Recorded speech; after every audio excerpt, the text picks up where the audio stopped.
O projeto que trata do marco temporal, já aprovado pela Câmara dos Deputados, defende que só têm direito às terras que ocupam as populações indígenas que lá estavam na data da promulgação da Constituição, em 1988. Mas a proposta traz também a possibilidade de que até esses territórios sejam retirados. Diz nesse artigo que a partir do momento que for constatada alteração de traço cultural na comunidade, a reserva pode ser retirada, retomada. Se hoje você não dança samba e amanhã você dançar, a sua casa pode ser tomada de você? O artigo 28, senador, abre precedentes para contato com povos isolados. Coloca-se assim que nós tentaremos evitar o contato, exceto, mas isso não pode existir.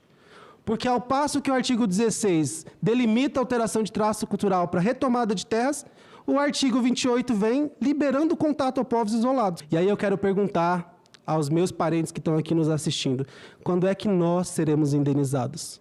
Pelos séculos de estupro, pelos séculos de miscigenação forçada, pela invasão do nosso território, pelas mortes das nossas lideranças, por tantos outros ataques que nós vivenciamos todos os dias. A tradicionalidade relaciona-se, portanto, com modo de vida, modos de criar, ser e viver e se reproduzir socialmente como sociedades específicas.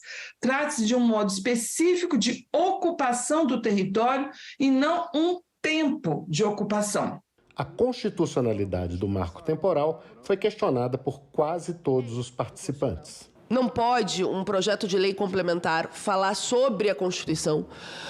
O artigo 231 é muito claro na questão dos povos indígenas, dos direitos da demarcação e da necessidade de oitiva dos povos indígenas que o projeto tira.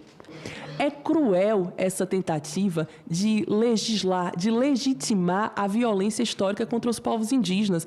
É uma tentativa de legalizar o absurdo. É uma tentativa de, por meio de lei, esvaziar um direito constitucional, dizendo assim: veja só, nós, Estado brasileiro, nós, legisladores que ocupamos a Câmara dos Deputados e o Senado Federal, durante esses 35 anos, fomos incapazes de cumprir a obrigação que a Carta Maior nos deu.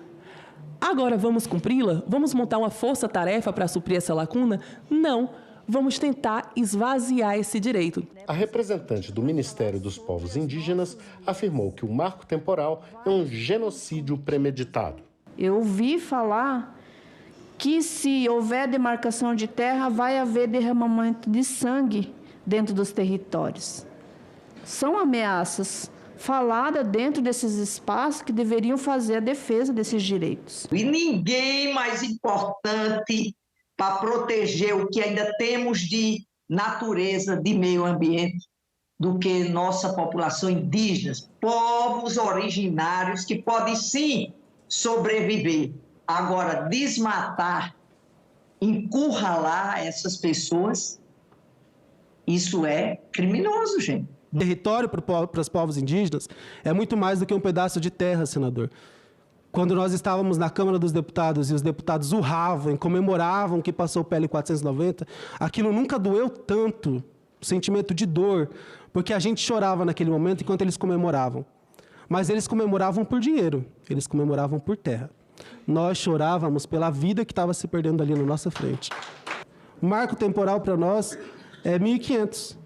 Esse é um marco temporal para nós. A partir da hora que nós fomos invadidos, violentados, estuprados, isso é um marco temporal. E eu espero que a nossa decisão, senador, seja sábia e em favor do direito, da vida dos povos indígenas e da floresta.